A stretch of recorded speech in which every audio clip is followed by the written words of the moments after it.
The main character is the dragon Letty, who needs his own home because each creature needs a personal roof over his head. His father kicked him out of the cave because he didn't follow the egg. His stats weren't impressive and his luck was generally -7. Letty sets off in search of her dream home. But on the way he is caught by dwarves because he asked for help in building a house, and they believe that he came for gold. His offer in exchange, namely his tail, heart, horns, wings, and claws in exchange for a house. He managed to fool them when they opened the door to his cage and ran away. Breaking away, he met harpies who could shelter him, but he still did not know how to fly. They suggested that he go to the valley, and there, next to a large oak tree, goblins live who could help. At night, he fell into a goblin trap. They also wanted to eat him. But when they heard that the harpies said hello to them, they could not resist them and listened to Letty. The goblins couldn't help him either. By morning, he came across a lake where the Sahuagin lived, also ready to shelter the dragon, but he also did not know how to swim. They told him about an elf architect living in the eastern forest. Thanking for the tip, Letty went there. Along the way, he met quite a few creatures that told him the way, but in the end, he stumbled upon the heroes who attacked him. Letty does not attack, but only dodges. Fortunately for him, Daria, the same elf, appears. He incinerates the heroes and helps Letty. In a dream, Letty sees the house of her dreams, but danger awaits him inside. Waking up, he sees Darius, but at first he is frightened because he remembers how quickly he dealt with the heroes. He offers him his services, buying a building or renting a house. Letty wants a cozy little house, but doesn't fit his size. Together with the elf, he teleported to a huge castle. It was equipped with anti-hero traps. Letty immediately falls into many traps because she is too predictable and sloppy. All of his attempts to cope ended in another failure, and when they climbed back, Daria helped him with protection from the bandits who got lost in the traps. Letty refused such a house. The dragon was not ready for this, and after that, his muscles hurt for several days. The elf announced the next house as the most impregnable mansion without traps. But upon arrival, Letty saw before him the mansion of the dead. Inside, they decided to stay overnight, and for some reason, Daria gave him a vacuum cleaner. At night, ghosts began to haunt him, and when trying to get out, he stumbled upon the dead. When he woke up, he saw a crowd of the same around him. The elf stood nearby and offered to share, buy now, and a group of the dead as a gift. Letty asked to find a house where it will be easier for him to calm down. They say goodbye because the owner of the ghost of the house was an old friend of Daria. Before continuing, they must visit the grandmother's cave to give back the bed that the elf took for Letty. These old women were wonderful artisans. Their cave had interesting things for creatures of all sizes. They decide to build a house for Letty from scratch. But the dragon is nervous that he won't have enough money to build it. But the elf assures that they will soon find a way out of the situation, especially since he has expensive dragon teeth with him. Suddenly, immediately after agreeing to a house, gnomes and orcs appeared from all sides.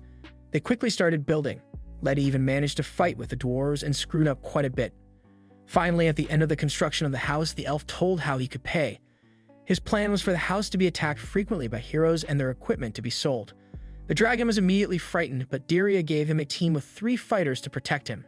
That very night they were attacked, but they did not even have a chance. But among them was one whom Letty saw when he first met the heroes. After the defeat, he blabbed to the whole district about the majesty of the dragon living in this mansion. Crowds of various creatures burst into his house and asked for shelter. Letty could not stand it and decided to leave.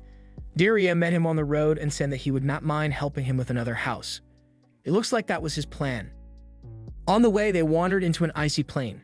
Here the elf led him to an empty land where he told him to build himself because there would never be any heroes or creatures, yet he lived here only. Having built an igloo, Daria left the dragon, saying that he should survive at least 3 days. He was very scared and confused. He tried to start hunting, but in the end, the prey itself drove him. Due to fatigue, he had a dream about a warm needle, which eventually melted. Waking up, he got out of the snowdrift and tried to find food. Letty found the egg, but approaching it, the ice on which he stood broke off. Floating downstream on them jumps sharply and swallows a huge whale. Inside, surprisingly, there were all the conditions for a comfortable life. Jones lived here. He sheltered him for the night, and the next morning they found a way to get out of the whale. With the help of Pepper, they made the whale sneeze, and then he jumped onto another ice floe. Letty was hungry again, but a first seal jumped onto the ice floe. The dragon could not overcome himself and did not eat the defenseless. But it turned out that this animal was Daria, who helped him get to the shelter. There, while they were eating, the egg began to crack, and when it was born, the creature called Letty Dad.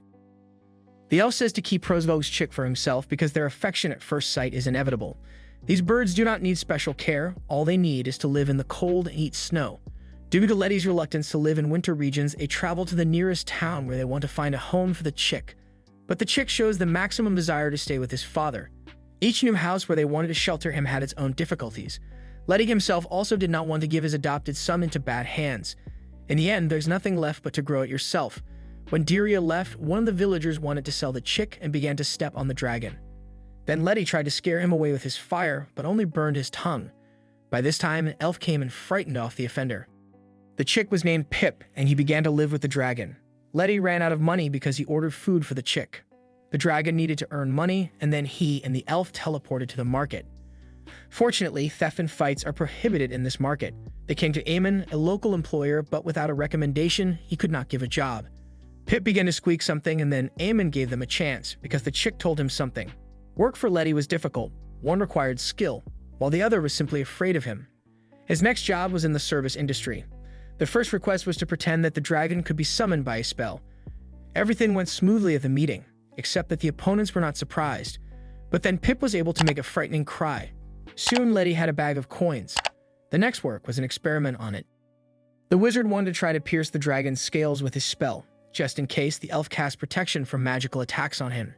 In the past, Daria was chosen as a demon lord in a random lottery. He himself did not want this, but he was taken to the palace.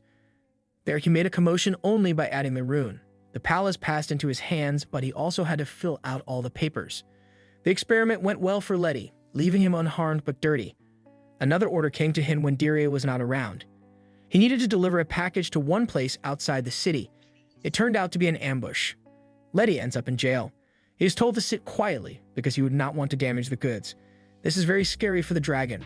Orobas, a humanoid horse, approaches the grate. He opens the already open door and gives him a tour of the prison. The jailers here play cards together with the prisoners. A sharply loud voice announces the beginning of the battle. It turns out that fights are held here and earn money. But with the help of these rates, the jailers themselves profit more. In the arena, he fights against 3 skeletons. At first, Letty, as usual, was afraid and avoided the battle, but after hitting him, he takes it down with one blow. Soon they learn that Markgraf, the arena commander, is dying and his eldest son has inherited his business. He wants to close the arena and put all jailers to sleep. This was reported to them by the guards with whom they were in cahoots. The fighters quickly split up and started to run. Letty had to gently distract them, but ended up knocking them all out. And Pip gave out his loud cry, and now the fighters definitely had to go ahead. But right before the exit, they were surrounded. But Daria appeared at the right time and stunned all the mercenaries. Having got out, Letty decided that he would not stay with the jailers and said goodbye to them.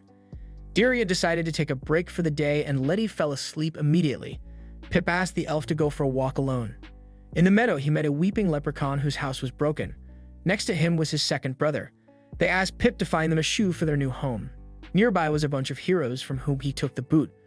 The leprechauns thanked him, and the chick was already called Letty. At the camp, Daria talks about her elven childhood. He had a thirst for knowledge, but his misdeeds and the teachings were thrown off as childish nonsense.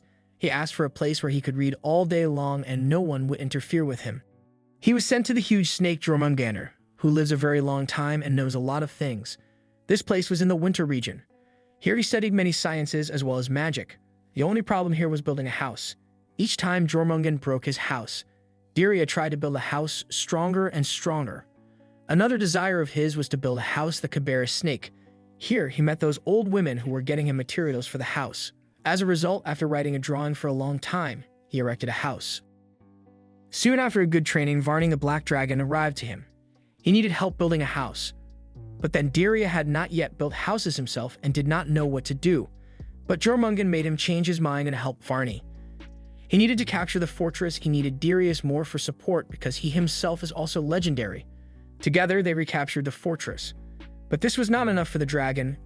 It was more for fun. As a result, Daria decided to test different materials on the dragon to find the right ones. The newspapers are already discussing them, and everyone is aware of dragon pranks. Daria cannot stand his stupidity and disrespect. As a result, Varney confesses that he needs a house for his family because a dragon without shelter is not in demand among females. The hunter and his companion Albert began hunting Letty because they believe that the non-flying and peaceful dragon is a new species. They have arrived at the very first home of the dragon, but the hunter is overcome with fear. They overhear the conversation of the defenders of the house, where they said that Letty is a real destroyer and can crush entire castles with her fire. Hunter and Albert track them down and see Letty destroy entire convoys with fire. They decided to retreat for now. In fact, it was Daria. All that was left of the convoy was the horse and cargo. In one of the chests is a girl. She ran away from her father and asked an elf to find her a home to hide for a while. Her main request was a good bath. But she was so spoiled, and Daria mocked her by suggesting a volcano or a cave. She ended up washing in a bucket by the lake. Even here, the heroes found the girl to screw her in. The elf again helps in repelling. The girl says her name is Nell. Letty is lost in choosing the house they are looking at next. A man suddenly flies up to them and says that he needs to fill out an income tax form. They go to the nearest center, where he reveals that he is unemployed and homeless. He is offered child support. During this time, Pip and Nell chose a place to inspect instead of Letty. But it turns out to be close to the city of Nell. It was a sewer under the city. Upon arrival, Nell learns that this is the kingdom's dungeon for training heroes. Inside is a labyrinth. The girl's ancestors taught her the dangers of the labyrinth, which do not really exist. For the main passage, you need to collect all the stone figures. Lifting one of them, the ceiling began to lower, but thanks to Pip, they found this secret passage. By the stairs they went up, they got to the royal palace. Nell didn't like it. The king put all his strength into searching for his daughter, because he believed that it was Letty who stole her. The dragon was given the nickname Fire Lord. There were a couple of heroes inside, but the whole army of the king was standing outside. Daria makes the choice to defend herself inside. First, they cleared out everyone who was inside. The entrance to the castle was only from the drawbridge. This slowed down the movement of opponents enough. Daria summoned his dwarves, and together with them, they threw stones at the infiltrated fighters inside. But they do not retreat until the evening. Troops have already entered the castle, but there, with the help of a dragon, they lured the king to his daughter and separated him from the fighters. Their plan was for Nell and her father to reconcile in private, but the king finds the strength to understand that the dragon is not to blame, and he thanks them for saving his daughter. To release Letty, the king gives him fairy dust for temporary flight. They say goodbye and fly away with Daria.